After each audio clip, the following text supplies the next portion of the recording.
Everyone. இந்த நாள் நல்ல நாளிலும் நான் மாதவ்குமார் சார் அவர்களுக்கு என்னுடைய மனமார்ந்த நன்றி மற்றும் கமிட்டி ஒவ்வொருவருக்கும் நன்றி செலுத்துகிறேன். அப்போ இப்போது என்னையும் பயன்படுத்துகிறதற்காக என்னை தேவனை முதலாவது நன்றி செலுத்துகிறேன். அதுக்கு அடுத்தபடியாக ISPF உள்ள ஒவ்வொருவருக்கும் நான் மிகவும் தாழ்மையோடு நான் கடமைப்பட்டிருக்கிறேன். அவன் சொன்னபடி நான் அமெரிக்காவிலிருந்து இந்த நாளிலே உங்களோடு தொடர்பு கொள்ள முடியாது. அப்படி ஒரு டெக்னாலஜி ஆண்டவர் கொடுத்திருக்கிறார். அல்லேலூயா. ஆமேன் ஆமேன். எங்கிருந்தால் என்ன, ஆமேன், இருதயம் தான் வேண்டும் என்றுதான் முக்கியமாகவே கடவுளுடைய வார்த்தையை கேட்பதற்கு முன்பதாக நம்ம எல்லாரும் கண்களை மூடி முழங்கால் படியிட முடிந்தவர்கள் முழங்கால் படியிட்டு ஒரு மனதோடு கூட நாம் செய்து கொண்டிருக்கிற எல்லா வேலைகளையும் ஒதுக்கி வைத்துவிட்டு இஸ்ரவேலின் தேவனுடைய வார்த்தையை கேட்கும்படியாக நம்மை ஒருமுகப்படுத்துவோம், ஜெபிப்போம். எங்களை நேசிக்கிற நல்ல தகப்பனே, நீர் எங்களுக்கு தந்திருக்கிற ஐக்கியத்திற்காக நன்றி செலுத்துகிறோம். எங்கேயோ இருந்து ஆண்டவரே அருமையாய் ஆண்டவரே சகோதரன் மணி அவர்கள் அருமையாய் ஆராதனை நடத்த முடியா ஆண்டவரே, திருநெல்வேலியில் இருந்து நடத்த முடியா ஆண்டவரே. அப்பா, நன்றியோடுமை துதிக்கிறோம் ஆண்டவரே. ஆமென். நன்றியோடுமை துதிக்கிறோம் ஆண்டவரே. ஹல்லேலூயா. அப்பா, உம்மை துதிக்கிறோம், நன்றி செலுத்துகிறோம் ஆண்டவரே. ஹல்லேலூயா. ஆண்டவரே, வர்ஷிப் நடத்துறவரு ஒரு இடத்துல நான் செய்து கொடுக்கிற அதுல இருந்து 16,000 கிலோமீட்டர் தள்ளி ஆண்டவரே அப்படியாய் நீர் எங்களை இணைத்திருக்கிறீரப்பா. நன்றி செலுத்துகிறோம் ஆண்டவரே. நீர் எங்களோடு கூட பேச வேண்டும் ஆண்டவரே. ஆண்டவரே, நீர் எங்களோடு கூட பேச வேண்டும் ஆண்டவரே. நீர் எங்களோடு பேச விரும்புகிற கர்த்தர் ஆண்டவரே. உம்முடைய வருகை மிக சமீபமாய் இருக்கிறபடினால் நன்றி செலுத்துகிறோம். மீட்பெரும் இரட்சகருமாகிய இயேசு கிறிஸ்துவின் மூலம் ஜெபம் கேளும் எங்கள் ஜீவனுள்ள நல்ல பிதாவே, ஆமென். எனக்கு அருமையான தேவ ஜனமே, உங்கள் ஒவ்வொருவரையும் நான் கர்த்தருடைய நாமத்தினாலே மீண்டும் ஒரு முறை நான் வாழ்த்துகிறேன். இன்றைக்கு நான் எதை குறித்து தியானிக்க போகிறோம் என்று சொன்னால், வெளிப்படுத்தின விசேஷத்தில் ஒரு முக்கியமான பகுதியை தியானிக்க போகிறோம். இந்த வெளிப்படுத்தின விசேஷம் ரொம்ப முக்கியமான ஒரு காரியம். ஏன்னா it is a revelation, amen, given to Jesus Christ by the Father. amen amen. நீங்க முதல்ல ஆரம்பத்தில் இதை பார்க்கலாம். amen. தேவனாகிய கர்த்தர், amen, ஆச்சரியங்களின் தேவன். amen amen. பாருங்க, வெளிப்படுத்தின விசேஷம் 1ஆம் அதிகாரத்திலே சீக்கிரத்தில் சம்பவிக்க வேண்டியவைகளை தம்முடைய ஊழியக்காரனுக்கு காண்பிக்கும் பொருட்டு, எப்படி ஊழியக்காரனுக்கு காண்பிக்கும் பொருட்டு தேவன் இயேசு கிறிஸ்துவுக்கு ஒப்புவித்ததும். ஹல்லேலூயா. யார்கிட்ட இருந்து வந்திருக்கிற ரெவலேஷன்? பிதாவாகிய தெய்வம் ஃபுல் பிளானிங் கிரைஸ்டுக்கு சொல்றாரு. இப்படிதான் நம்ம ஃபைனல் ஸ்டேஜ் செய்ய போறோம் அப்படின்னு சொல்லி. ஹல்லேலூயா. ஏசப்பாவுக்கு தெரிஞ்ச உடனே அவர் என்ன செய்யறாரு? தன்னுடைய ஊழியக்காரனுக்கு சொல்றாரு. ஹல்லேலூயா. ஆமென். நீ எழுது. ஹல்லேலூயா. அமேசிங். பிரியமானவர்களே, இந்த ஒரு புத்தகத்தை தான் நீங்கள் வாசிக்கிற ஒவ்வொரு முறையும் ஒரு ஆசீர்வாதம் உண்டு என்று வேதம் சொல்கிறது. ஹல்லேலூயா. ஆமென் ஆமென் ஆமென். இந்த புத்தகத்துல பாத்தீங்கன்னா, நான் ஒரு கால்குலேட் பண்ணி பார்த்தேன் இன்னைக்கு. ஆமென். 404 வசனங்கள் இருக்கிறது. Verses 404 versus.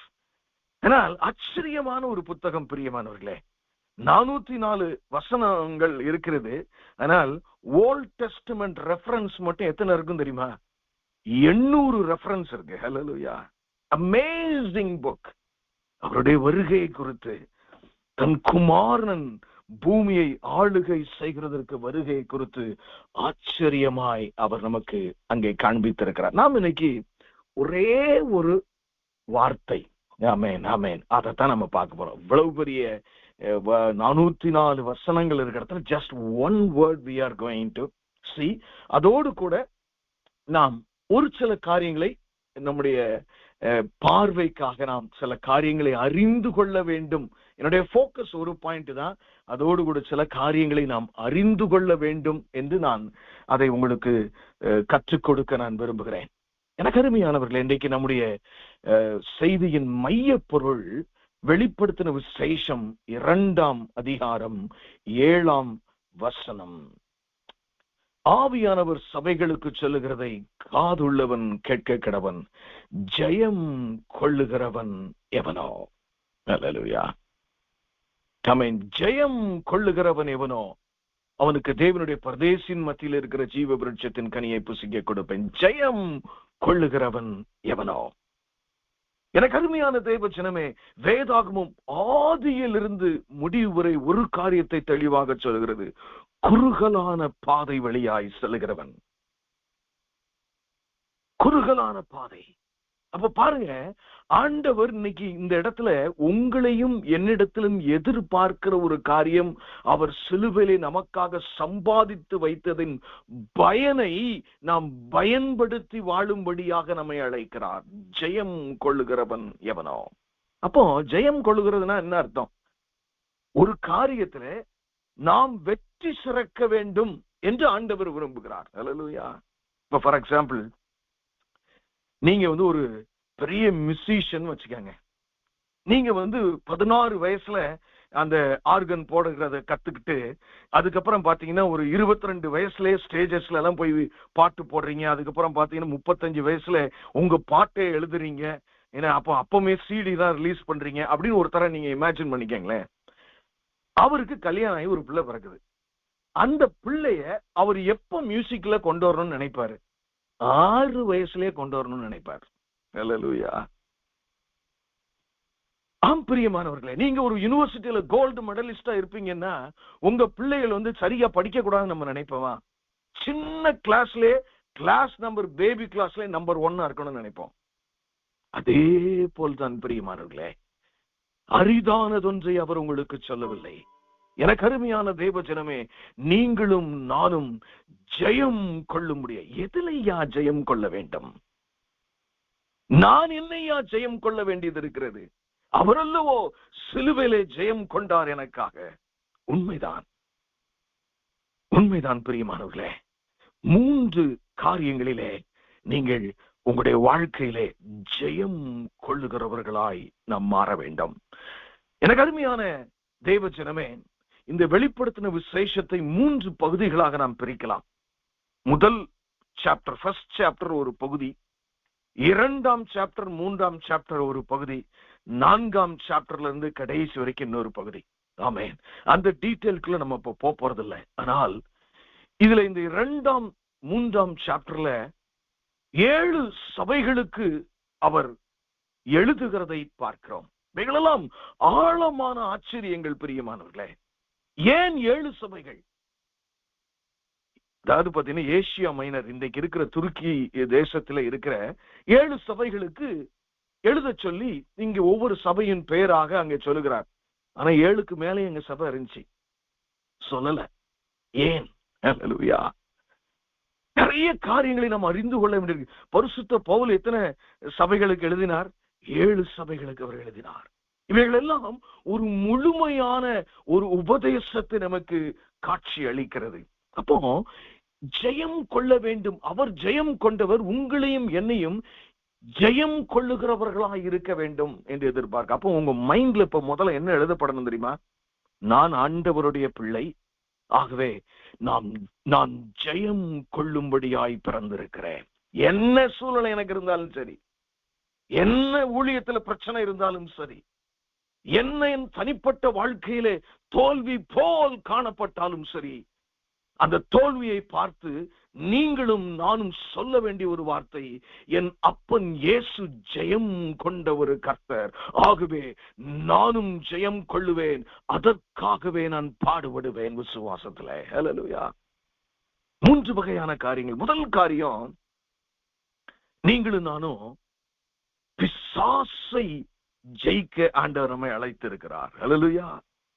ஆமென். 3 வகையான காரியங்களிலே நீங்கள் ஜெயம். பிசாசு, ஐயோ பிசாசு நீ அடிக்கிறான், பிசாசு அப்படி செஞ்சுட்டான், நான் ஊழியத்துக்கு போகணும்னு நினைச்சாலே எனக்கு வீட்டுல துன்பம் வருது, பிசாசு இப்படி செய்றான், பிசாசு. Don't focus on Satan first. ஆமென், ஆமென், ஹல்லேலூயா. சங்கீதத்துல நீங்கள் வாசித்தல் பெரும்பாலான காரியம் கர்த்தரை ஃபோக்கஸ் பண்ணி தான் இருக்கும். Focus on Jesus Christ. அவர் அனுமதி இல்லாமல் உங்கள் வாழ்க்கையில ஒரு முடி கூட வெண்மையாய் மாறாது பிரியமானவர்களே. இப்ப முதல் காரியம், ஒரு கிறிஸ்தவன் பிசாசின் மேல் பயந்துகிட்ட கிடக்கணும். அப்படி சொல்லல. எப்பா பிசாசு நான் என்னையா செய்ய முடியும்? இல்லை பிரியமானவர்களே. இது கர்த்தராகிய இயேசு கிறிஸ்து நம்மை குறித்து விரும்புகிற மகா பிரதானமான காரியம். என் மகள் ஜெயம் கொள்ளுகிறவளாக இருக்க வேண்டும். முதல் காரியம் எது? பிசாசின் மேல் என் மகன் ஜெயம் எடுக்கிறவனாய் இருக்க வேண்டும். ஹல்லேலூயா சொல்றாருங்க. That is the desire of the Lord. That is the desire of the Lord. நீங்க எபேசியரின் புஸ்தகத்திலே நாம் ஒரு காரியத்தை பார்த்தால் 6ஆம் அதிகாரத்தில் மிக தெளிவாக ஒரு காரியம் நமக்கு வெளிப்படுத்தப்படுகிறது பிரியமானவர்களே. 13ஆம் வசனம், ஆகையால் தீங்கு நாளிலே அவைகளை நீங்கள் எதிர்க்கவும், சத்துருவின் சேனைகளை நீங்கள் எதிர்க்கவும். அதோடைய முடியுது அந்த வசனம். பாருங்க என்ன சொல்லுதுன்னு. சகலத்தையும் செய்து முடிக்கிறவர்களாய் நிற்கவும் திராணி உள்ளவர்களாகும்படிக்கு. கடவுளுடைய திட்டம் உங்க வாழ்க்கையில பிசாசை எதிர்த்து நிற்க வேண்டும், ஜெயம் கொள்ள வேண்டும் என்று விரும்புகிறார். அல்லேலூயா. எனக்கு அருமையான தெய்வ ஜனமே, பிசாச கண்டு பயப்படாதீங்க. பிசாச கண்டு பயப்பட விட அவசியம் இல்லை. ஐயோ இந்த உபத்திரவத்துல என்ன ஆண்டவர் என்னை கைவிட்டு, தேவனுக்கு தெரியாம ஒண்ணுமே உங்களுடைய வாழ்க்கையில நடக்காது. அல்லேலூயா. God knows everything. இந்த சோதனைகள் வரும்பொழுது நீங்கள் ஒன்றை முடிவு கொள்ள வேண்டும், நான் இந்த சோதனையை ஜெயிப்பேன். கர்த்தராகிய இயேசு கிறிஸ்துவின் துணையோடு நான் ஜெயம் கொள்ளுகிறவனாக இருப்பேன். பிசாசை கண்டு பயப்படுகிறவன் அல்ல, வியாதிகளையும் மரணத்தையும் கொடுமையான சூழ்நிலைகளையும் கண்டு பயப்படுகிறவன் அல்ல பிரியமானவர்களே. ஜெயம் கொள்ள வேண்டும். இரண்டாவது ஒரு காரியத்திலே நீங்களும் நானும் ஜெயம் கொள்ள வேண்டும். முதலாவது காரியம் பிசாசை எதிர்க்கணுமா? அல்லேலூயா. ஏன்னா எல்லா பலத்தையும் சிலுவையில சம்பாதித்து பிசாசின் தலையை அவர் நசுக்கி இருக்கிறார். நீங்க இந்த பாம்பு தலையை அடிச்ச பிறகு வால் மட்டும் கொஞ்சம் தூரம் அப்படி ஆடிக்கிட்டே இருக்கும். அந்த தாங்க உங்களுக்கு பொறுப்பு கொடுத்திருக்கிறார். அல்லேலூயா. ஜெயம் எடுக்க தேவன் உங்களை அழைத்திருக்கிறார். உங்களுடைய வாழ்க்கையில் மாத்திரமல்ல, அநேகருடைய வாழ்க்கையிலே பிசாசின் பிடியில் இருக்கிற ஜனங்களை மேற்கொண்டு அவர்களுக்கு விடுதலை வாங்கி கொடுக்க முடியாது. அந்த பொறுப்பு நீங்க நல்லா செயல்படணும். ஏதோ என் ஊழியத்துல, என் குடும்பத்துல நான் மட்டும், ஏதாவது எனக்கு மட்டும் இல்லை பிரியமானவர்களே. அவர்களே பெற்ற ரட்சிப்பை இலவசமாய் சம்பாதித்து வைத்திருக்கிறார். இரண்டாவது காரியம், இரண்டாவது ஒரு இடத்துல நீங்க ஜெயம் பெறணும்னு ஆண்டவர் விரும்புறார். உலகத்தை ஜெயிக்க தேவன் அழைக்கிறார். ஹல்லேலூயா. You should overcome the world. உலகத்தை நீங்கள் ஜெயிக்க வேண்டும் பிரியமானவர்களே. நம்ம அப்பா இயேசு ராஜா பாத்தீங்கன்னா, ஆமென், அவர் சிலுவையில் மாத்திரம் அவர் எல்லாவற்றையும் வெற்றி சிறந்தவராக அல்ல. ஒரு வசனத்தை நான் வாசித்து அதற்கும் கூட நான் காட்டுகிறேன். கொலோசியர் 2ஆம் அதிகாரம் 15ஆம் வசனம். அவர் எப்படி முதலாவது பிசாசுகளிலே வென்றாராம்? துரைத்தனங்களையும் அதிகாரங்களையும் உரிந்து கொண்டு வெளியரமான கோலமாக்கி அவைகளின் மேல் சிலுவையிலே வெற்றி சிறந்தார். எப்படி? எல்லா பிசாசையும் மண்டையில ஒரு தட்டு தட்டி ஆண்டவர் சிலுவையிலே வெற்றி சிறந்தார். அப்போ நீங்களும் பிசாச வெற்றி சிறக்கணும். அடுத்து பாத்தீங்கன்னா நம்முடைய காரியங்களிலே யோவான் 16ஆம் அதிகாரத்திலே நம்ம அப்பா ஒண்ணு சொல்றாரு பாருங்க. என்ன சொல்றாரு பாருங்க. யோவான் 16ஆம் அதிகாரம் 33ஆம் வசனம் இப்படியாய் சொல்லுகிறது. அழகான ஒரு வார்த்தை. நான் அதை உங்களுக்கு வாசித்து காட்டுகிறேன். என்னிடத்தில் உங்களுக்கு சமாதானம் உண்டாயிருக்கும் பொருட்டு இவைகளை உங்களுக்கு சொன்னேன். உலகத்திலே உங்களுக்கு உபத்திரவம் உண்டு, ஆனாலும் திடன் கொள்ளுங்கள், நான் உலகத்தை ஜெயித்தேன் என்றார். நம்ம அப்பா இயேசு என்ன செஞ்சாரு? உலகத்தை ஜெயித்தார். பிசாச மாத்திரம் ஜெயிக்கல, உலக ஆசைகள், உலகத்தை ஜெயித்தார். ஆமென். அதனால ஏசப்பா என்ன எதிர்பார்க்கிறார்னா, நான் ஜெயிச்சிட்டேன்டா உலகத்தை, நீ என் பிள்ளை, நீயும் உலக ஆசையிலே துவண்டு போய் விடாதபடி, உலகத்தை முக்கியப்படுத்தி வாழாதபடி, உலகத்தை என்னை போல நீ ஜெயிக்கிறவனாய், ஜெயிக்கிற மகளாய் இருக்க வேண்டும். இந்த இடத்துலதான் சபைக்கு பெரிய ஒரு போராட்டம். நீங்களும் நானும் எப்படி இயேசுவை பின்பற்றுகிறோம் பிரியமானவர்களே? நிறைய இடங்களில் நான் வேதனையோடு சொல்லுகிறேன், கடவுள் பேரை மாத்திருப்பாங்க. மிச்சபடி பார்த்தேன்னா ஒரு உலகத்தான் இவைகளெல்லாம் முக்கியப்படுத்துகிறானோ அதுதான் இவங்களுடைய பிரதானமான முக்கியம். உலகத்தில் நாம் வாழ வேண்டும், நாம் வேலை பார்க்க வேண்டும், நாம் சாப்பிட வேண்டும், வீடுகளை கட்ட வேண்டும், காரை வாங்க வேண்டும். ஆனால் நம்முடைய இருதயம், நம்முடைய பிள்ளைகளுக்கு கற்றுக் கொடுக்கிற காரியம் உலகத்திலே உலக ஆசை தேவனுக்கு விரோதமான பகை என்பதை நாம் கற்றுக் கொடுக்க வேண்டும்.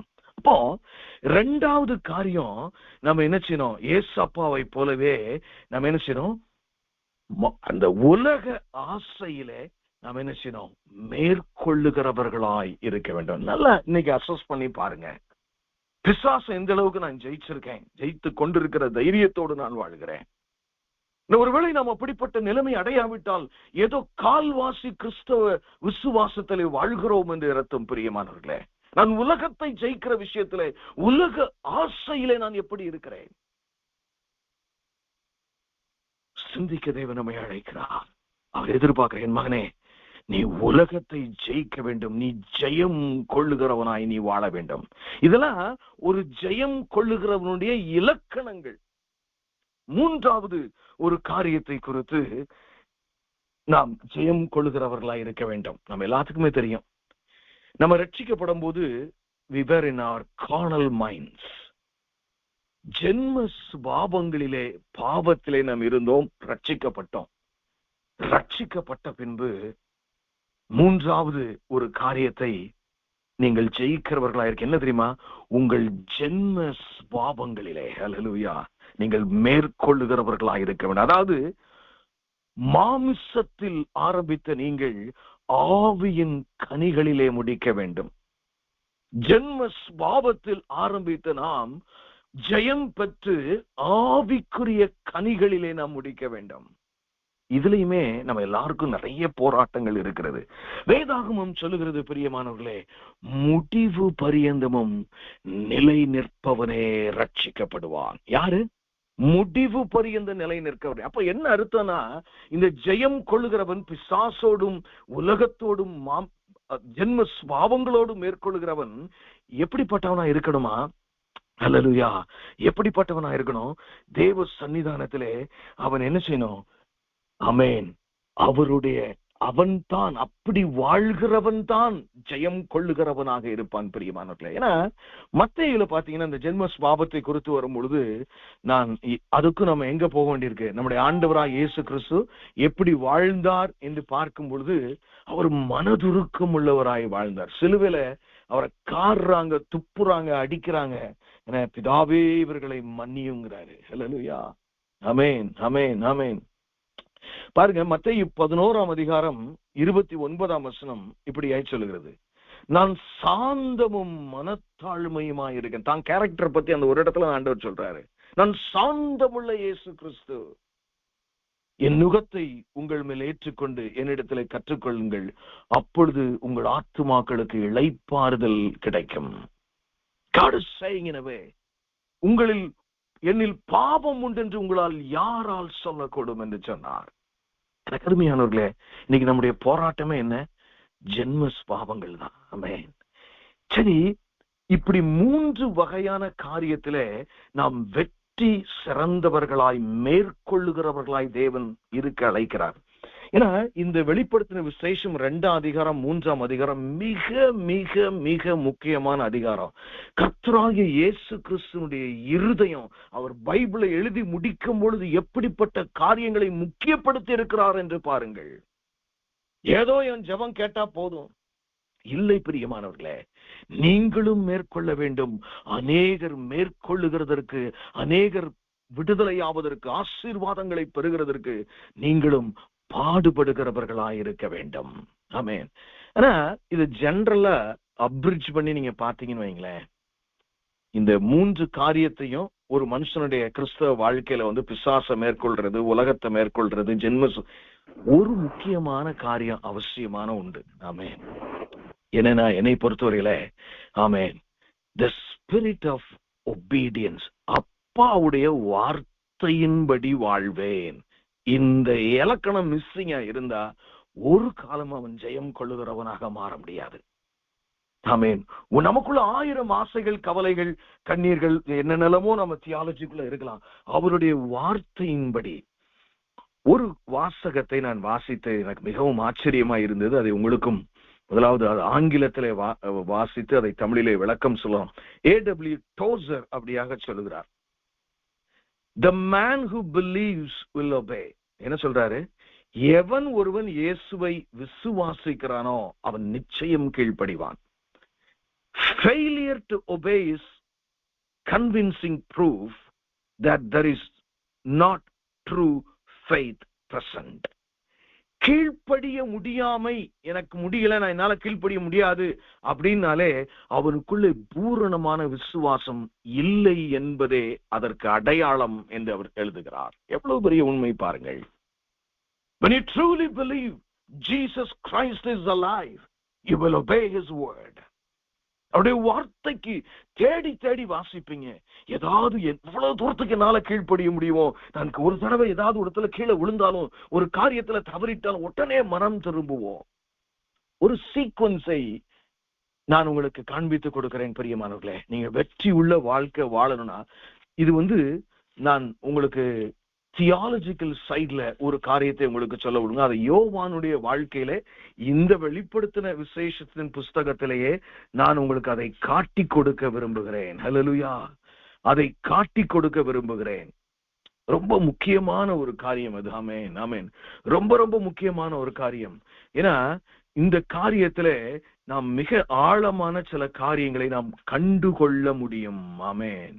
முதல்ல பாருங்க, வெளிப்படுத்தின விசேஷம் 1ஆம் அதிகாரம் 10ஆம் வசனம். கர்த்தருடைய நாளிலே ஆவிக்குள்ளானேன், அப்பொழுது எனக்கு பின்னாலே எக்காள சத்தம் போன்ற பெரிதான ஒரு சத்தத்தை கேட்டேன். தட்ஸ் a beginning பிரியமானவர்களே.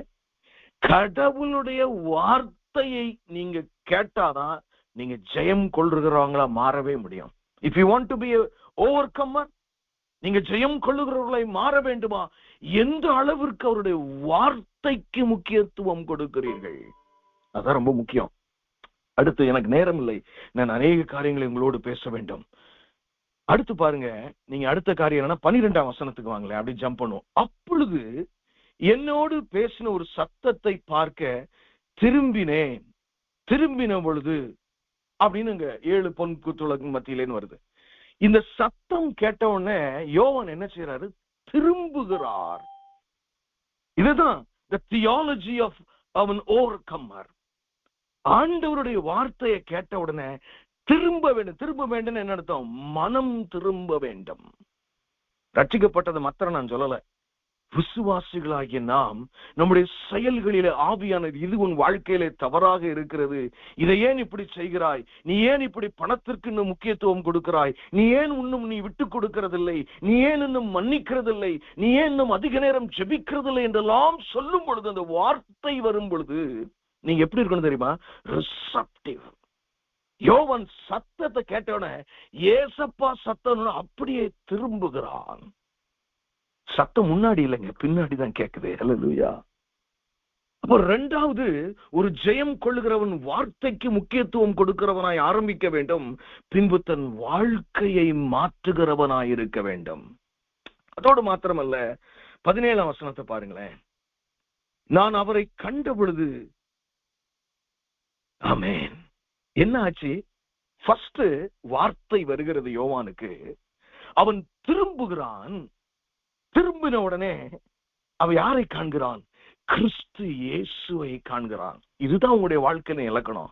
கடவுளுடைய வார்த்தைக்கு நீங்கள் முக்கியத்துவப்படுத்தும் பொழுது, நீங்கள் இரண்டாவது என்னன்னா, உங்கள் வாழ்க்கை, நான் இப்படி இல்ல வாழ்ந்துகிட்டு இருக்கேன், நான் இவ்வளவு பிரசங்கம் பண்றேன், இப்படி ஊழியங்கள் செய்யறேன், ஆனா இன்னும் என்னுடைய வாழ்க்கையில் இப்படிப்பட்ட அவல நிலைமைகள் இருக்கிறதே, ஒரு சின்ன டென்ஷனை என்னால் தாங்க முடியவில்லையே. அவன் மனம் திரும்பின உடனே நீ யாரை பார்ப்பீங்க? You will begin to see Jesus Christ. Hallelujah. யோவானுக்கே திரும்ப வேண்டிய அவசியம் இருந்தது பிரியமானவர்களே. அடுத்து நாலாவது, இந்த நாலே காரியம் தான் பிரியமா. என்ன நடக்குன்னு பாருங்க 17ஆம் வசனத்திலே. ஆமென். நான் அவரை கண்ட பொழுது செத்தவனை போல அவருடைய பாதத்தில் விழுந்தேன். அப்பொழுது அவர் தம்முடைய வலது கரத்தை என் மேல் வைத்து, என்னை நோக்கி பயப்படாதே, நான் முந்தினவரும் பிந்தினவரும் உயிருள்ளவருமாய் இருக்கிறேன். நாலாவது என்ன செய்யறான்? வசனத்தை கேட்கிறான், திரும்புறான், இயேசுவை காண்றான். அவன் முகம் குப்புற விழுந்து தொழுது கொள்ளுகிறான். When you see the word, hear the word, there has to be a repentance in your life. மனம் திரும்புதல் உங்களுடைய வாழ்க்கையில வர வேண்டும். மனம் திரும்புதல் வந்த பின்னாலே கிறிஸ்துவை நிச்சயமாய் நாம் நம்முடைய வாழ்க்கையில அனுபவிக்க ஆரம்பிக்க முடியும். பிரியமானவர்களே, அப்படி அனுபவிக்க ஆரம்பிக்கும் போது நாம் என்ன செய்ய வேண்டும்? அவருடைய மகிமையை நாங்கள் இன்னார் என்று அறியும் போது முகம் கொப்புற விழுந்து அவரை துதித்து தொழுது கொள்ளுவர்களாய் நாம் மாறுவோம். இவ்வளவுதாங்க. இதுதான் ஒரு உயிர் தெழுதுகிற, ஆமென், அதே சமயத்துல மேற்கொள்ளுகிறவனுடைய இலக்கணமாய் இருக்கிறது. இல்ல பிராக்டிக்கலா ஒரு 3 காரியத்தை சொல்லி கொடுத்துட்டு நான் அந்த 2 சபையை குறித்து நான் சில காரியங்களை சொல்லி நாம் முடிப்போம். நீங்க பிசாசுக்கு எதிர்த்து நிக்கணும், என்ன செய்யணும்? உங்களுக்கு நல்லாவே தெரியும். ஆமென். யூ நீட் எபிசியன்ஸ் 6:14 இருக்கு. ஆமென். நீங்க என்ன செய்யணும்? Armour of God. ஹல்லேலூயா. சர்வாயுத வர்க்கத்தை தரித்துக் கொள்ள வேண்டும். It's a practical thing. ஆமென். நீங்க அதுக்கெல்லாம் எனக்கு டைம் இல்ல. எபேசியர் 6:14 சத்தியம் என்னும் கச்சையையும், ஆமென் ஆமென், உங்களை அறையிலே கட்டிக்கொண்டு, ஆமென், அந்த 13 முடிவை பாருங்க, தேவனுடைய சர்வாயுத வர்க்கத்தையும் எடுத்துக்கொள்ளுங்கள். சர்வாயுத வர்க்கம் வேணும். ஆமென். ஆனா டு ஓவர்கம் தி வேர்ல்ட், உலகத்தை மேற்கொள்ளுகிறதற்கு எப்படி இருக்கும்? தேவனால் பிறந்தவன். இட்ஸ் வெரி வெரி அதுல கொஞ்சம் பிராக்டிக்கலா ஒரு சில காரியத்தை உங்களுக்கு சொல்லிவிட்டு நான் கடந்து போக நான் விரும்புகிறேன். 1 யோவான் 5:4-5 இப்படியாய் சொல்லு. 1 யோவான் 5:4, தேவனால் பிறப்பதெல்லாம் உலகத்தை ஜெயிக்கும், நம்முடைய விசுவாசமே உலகத்தை ஜெயிக்கிற ஜெயம். ஹல்லேலூயா. தேவனால் பிறப்பது. எனக்கு அருமையானவர்களே, அதுல 1000 ஆழங்கள் உண்டு.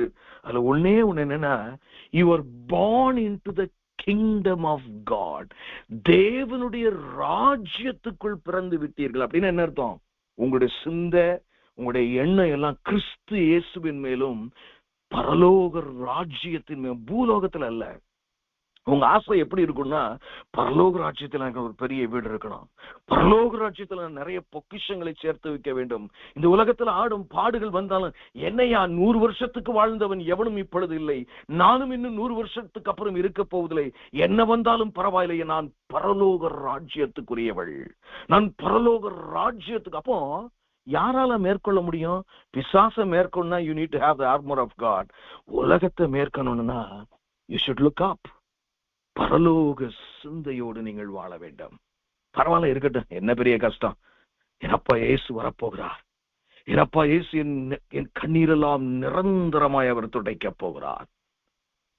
ஆமென். பிரியமானவர்களே, எவ்வளவு பெரிய பேரானந்தம் என்று பாருங்கள், எவ்வளவு பெரிய பேரானந்தம் என்று பாருங்கள். ஆமென். நம்முடைய வாழ்க்கையிலே தேவன் ஆச்சரியமாய் நம்மை நடத்தி கொண்டு போவார். ஆமென்.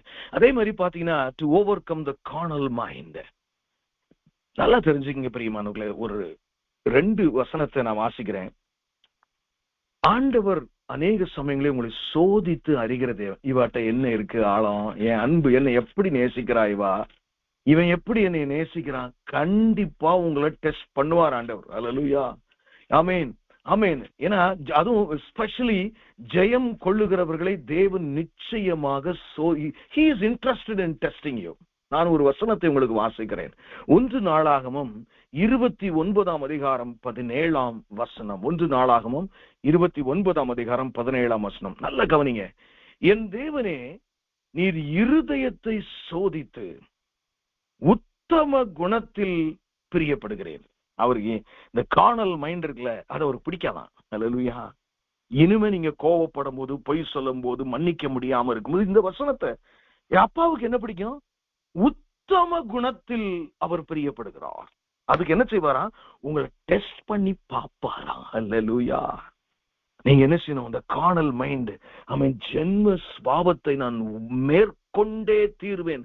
நம்ம உபவாசம் எல்லாம் அதுக்கு நேராக இருக்க வேண்டும். நிறைய பேருக்கு இந்த ஆன்மீக வாழ்க்கையினுடைய ரகசியம் டைரக்டா போய் நீடுல போய் நிப்பாங்க. நம்ம ரூட்டை தான் டீல் பண்ணணும் என்னைக்குமே. அல்லேலூயா. எனக்கு ஏன் இந்த பிரச்சனை வந்தது, அதுதான் முக்கியமே தவிர பிரச்சனை தானாகவே சரியாகக்கூடிய ஒன்று. அல்லேலூயா. அப்ப நம்முடைய வாழ்க்கையில நம்ம என்ன செய்யணும்? உத்தம குணத்துல நம்ம வாழணும்னு சொன்னா நம்முடைய வாழ்க்கையில பிரியமானவர்களே நம்ம எப்படிப்பட்டவர்களாய் காணப்பட வேண்டும். ஆமென். அது மாத்திரமல்ல, என்ன நீங்க கார்னல் மைண்ட்ல இருந்து பிராக்டிக்கலா உங்கள்ட்ட சொல்லிட்டு இருக்கேன். பிசாசம் மேற்கொள்ளணும்னா ஆர்மர் ஆஃப் கிரைஸ்ட் வேணும். ஆமென். நீங்க உலகத்தை மேற்கொள்ளணும்னா பரலோக சிந்தையோடு வாழ வேண்டும். கார்னல் மைண்ட், அதாவது மாமிசத்துல நீங்க மேற்கொள்ளணும்னா நீங்க அதிக ஜபம், வேத வாசிப்பு. இதுதான் உங்களுக்கே தெரியும் அத காரியத்தை குறித்து. ஆனா வேத வாக்கியங்கள் அழகாக சொல்லுகிறது, பரிசுத்த ஆவியினால் நீங்கள் நடத்தப்படும் பொழுது பிரியமானவர்களே. அல்லேலூயா, ஆமென். அருமையான தேவனுடைய வார்த்தை இப்படியாக சொல்லுகிறது. ரோமர் 8ஆம் அதிகாரம் 14ஆம் வசனம். மேலும் எவர்கள் தேவனுடைய ஆவியினாலே நடத்தப்படுகிறார்களோ அவர்கள் தேவனுடைய புத்திரராய் இருக்கிறார்கள். அவருடைய புத்திரரா உலகத்துக்கு உங்களை காட்டணும்னா நீங்க எல்லாரும் முன்னாடியும் எல்லாரையும் அடிச்சு சண்டை போட்டு கேவலமா பேசி திட்டி அப்படி வாழ முடியாது. You cannot. நீங்கள் மாமிசத்தை மேற்கொள்ள வேண்டும் என்று காலையிலே தேவன் உங்களோடு பேசிக் கொண்டிருக்கிறார். ஹல்லேலூயா. எப்ப முடியும் தெரியுமா? அவருடைய பரிசுத்த ஆவியினால் நிறைந்து. இது எப்ப நடக்கும்? அதிகமாய் தேவ சமூகத்தை, எங்க வீட்டுல தனியா ஒரு இடம் இருக்கு, எங்க தனியா ஒரு வேலை எனக்கு இருக்கு, பைபிள் எடுத்து நான் வாசிக்கணும், நான் அதிகமாக ஜெபிக்க வேண்டும் என்று நீங்கள் நினைக்கும் பொழுது பிரியமானவர்களே, எப்பவும் தெரியுமா? உங்களை அறியாமலே ஆவியானவருடைய ஆளுகைக்குள்ளே இருப்பீர்கள். உங்களுடைய ஜென்ம சுபாவங்களை மேற்கொள்ள முடியும். போகட்டும் பிரியமானவர்களே. இன்னும் சற்று நான் ஆழமாக வெளிப்படுத்தின விசேஷம் 2ஆம் அதிகாரத்துல சில காரியங்களை உங்களுக்கு நான் சொல்லிக் கொடுக்க நான் விரும்புகிறேன். Because my time limit is very limited.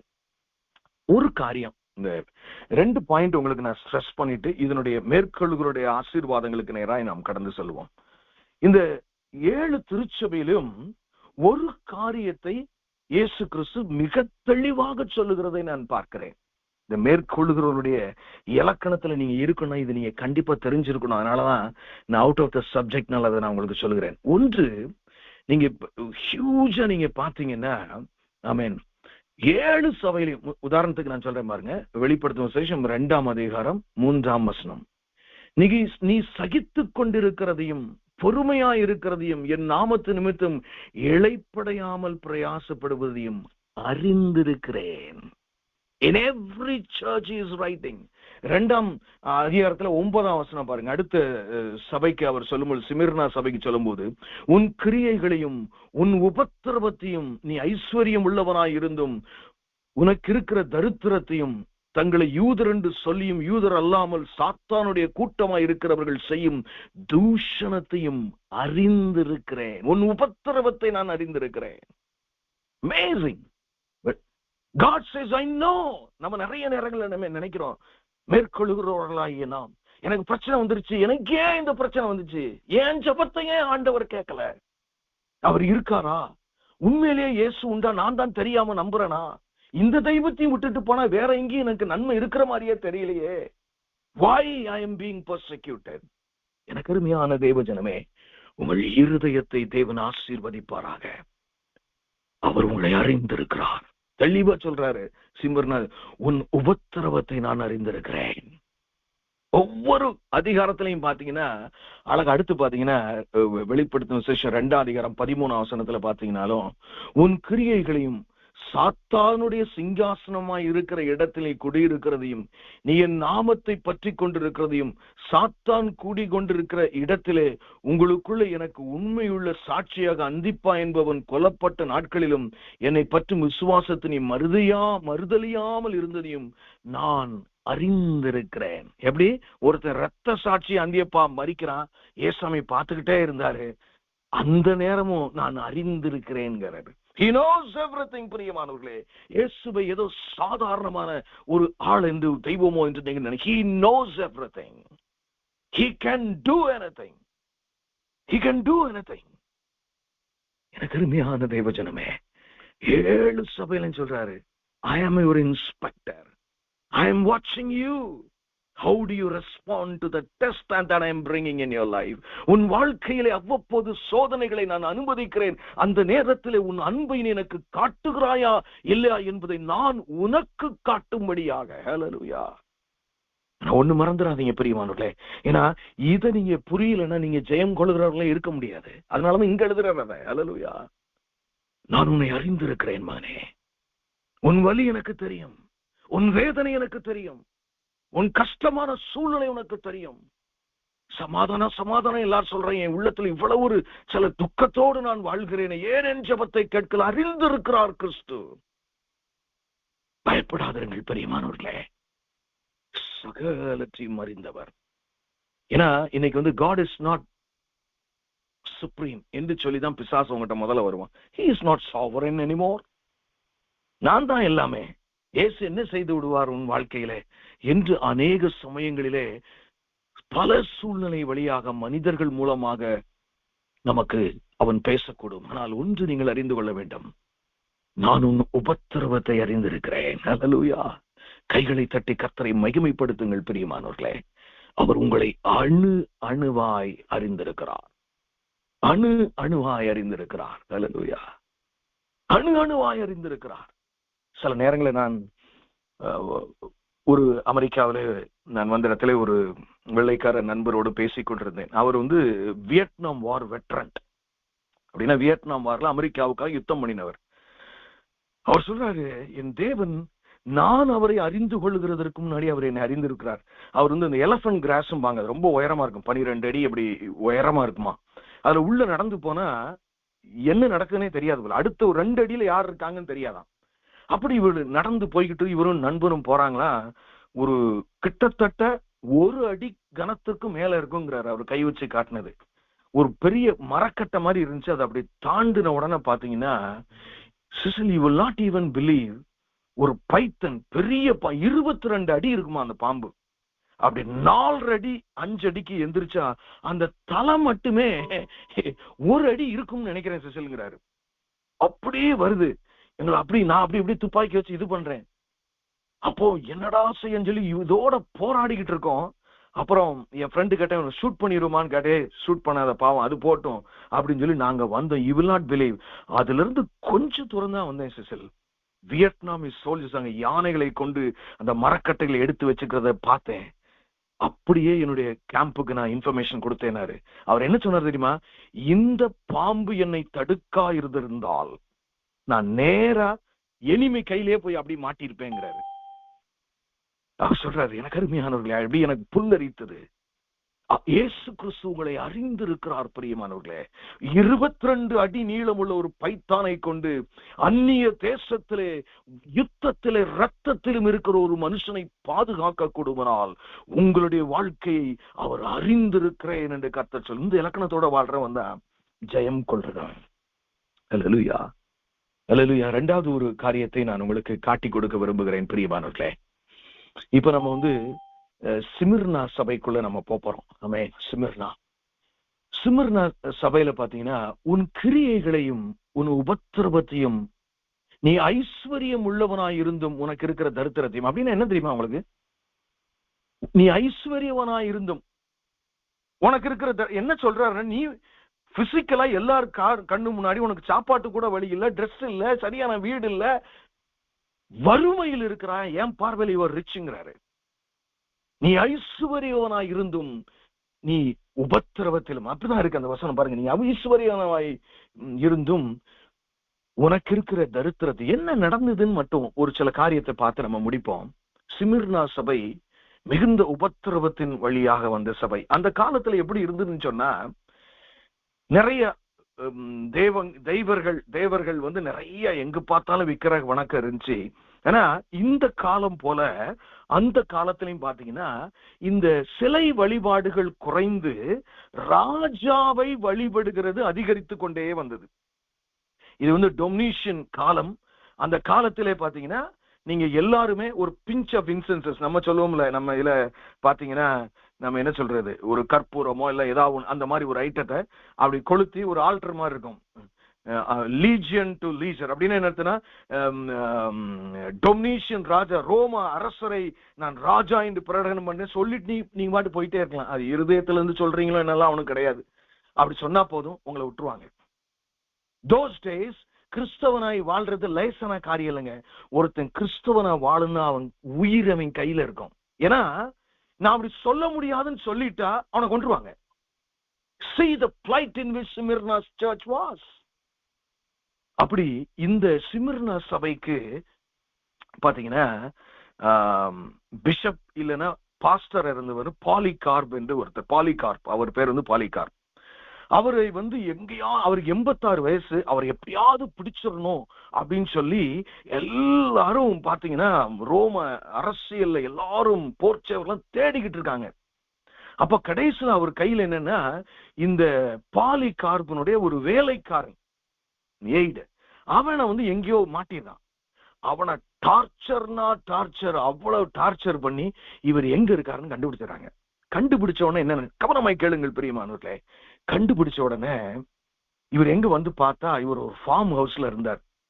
பெரிய போர்ச்சேவர்கள் அவங்களாம் வந்துட்டு பார்த்தா அவர் கூன் போட்டு சாதாரண ஒல்லியா ஒரு 86 வயசால் அப்படியே வெளியில வந்தார். இவங்களுக்கே ரொம்ப ஆச்சரியமா இருந்துச்சுன்னு சொல்லி அந்த கிரீக் ஜேர்னல் எழுதுறாங்க. இவரை அரெஸ்ட் பண்றதுக்காக நாங்க இவ்வளவு போராடி இப்படி வந்தோம் அப்படின்னு.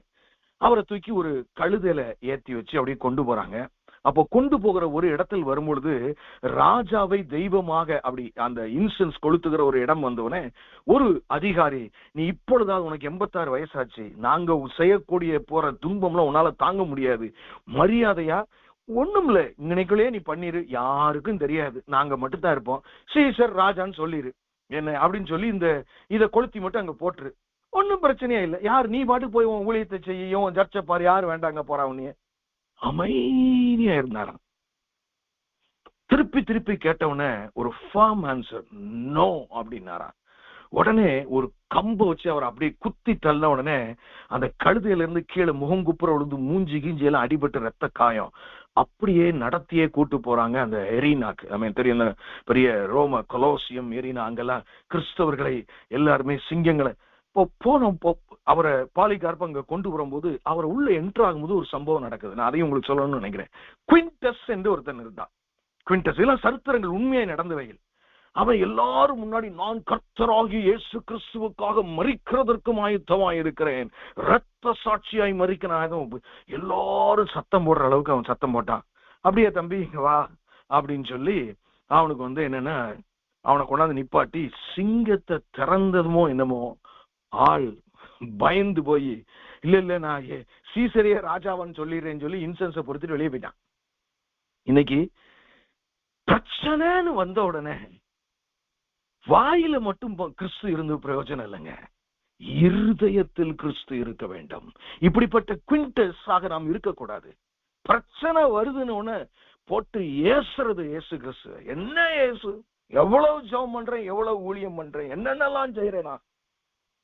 நோ பிரியமானவர்களே, நீங்கள் இந்த பூவுலகத்தில் பாடுகிற ஒவ்வொரு பாட்டிற்கும் தேவன் மகிமையை கொண்டு வருவார். அதுக்கப்புறம் பாத்தீங்கன்னா அது முடிஞ்சிருச்சு. அதுக்கப்புறம் பாத்தீங்கன்னா ஜெர்மானிகஸ்னு ஒருத்தர் வர்றான், அடுத்தவனை பிடிச்சு கொண்டாராங்க. அவன் தான் போயிட்டானே. இவங்களுக்கு எல்லாரும் ரத்த வெறியர்கள், ஏதாவது சிங்கம் திங்கணும் அப்படி இப்படின்னு பார்த்துட்டு ஒரு கூட்டம் உட்கார்ந்து சிரிச்சுட்டு உட்கார்ந்துட்டு இருக்கு.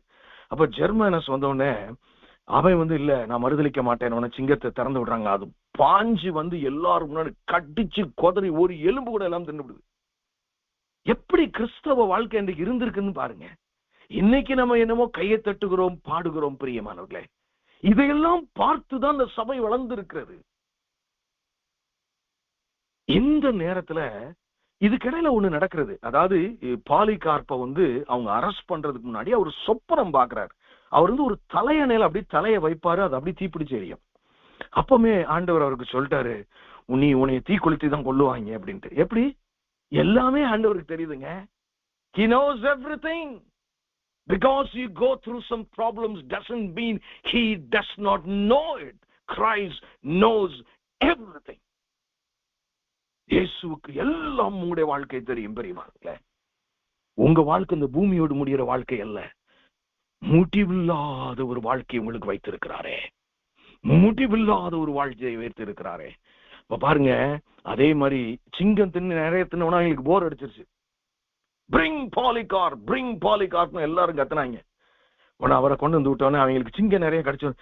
இல்ல இவரை வந்து தீய வச்சு கொடுத்தோம், நம்ம எல்லாம் பார்த்து ரசிக்கணும்ட்டான். உடனே ரைட்னு சொல்லி அந்த நேரம் அவர்கிட்ட கேட்கிறாங்க, ஐயா இப்பமாவது மறுதளிச்சிரு, ராஜாதான் தேவன் சொல்லிருன்னு. அவர் என்ன சொன்னார் தெரியுமா? Historical statement he said.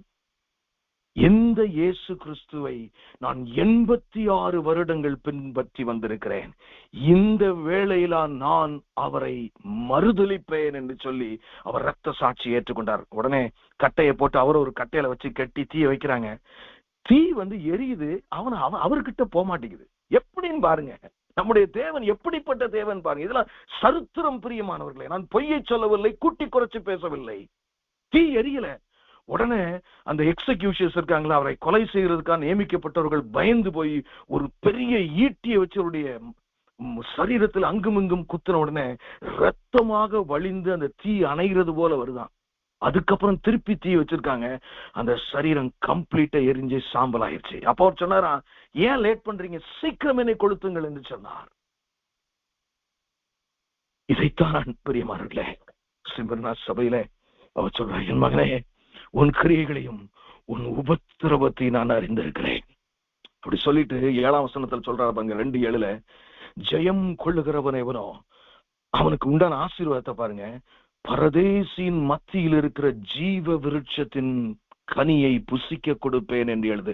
Those who overcome, உபத்திரம் என்ன வந்தாலும் நான் இயேசுவை மறுதலிக்க மாட்டேன், என்ன வந்தாலும் என் ஜெபத்தை நான் நிறுத்த மாட்டேன், என்ன வந்தாலும் என் ஊழியத்தை நான் விட மாட்டேன் என்று சொல்கிற ஜனங்கள் மத்தியிலே தேவன் கிரியை செய்கிற தேவனாயிருக்கிறார்.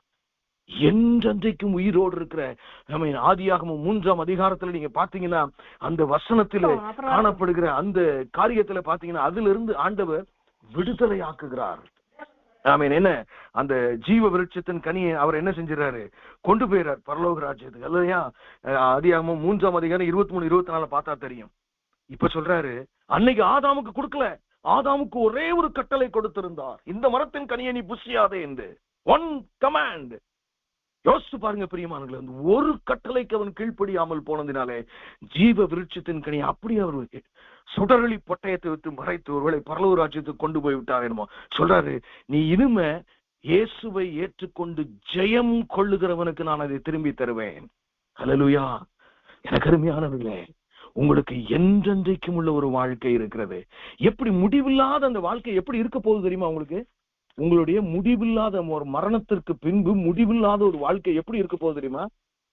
வெளிப்படுத்தும் விசேஷம் 21ஆம் அதிகாரம் 4ஆம் வசனம், அவருடைய கண்ணீர் யாவையும் தேவன் துடைப்பார். அல்லேலூயா. நிரந்தரமா உங்களுடைய கண்ணீர் துடைக்கப்படுங்க, கேரண்டி.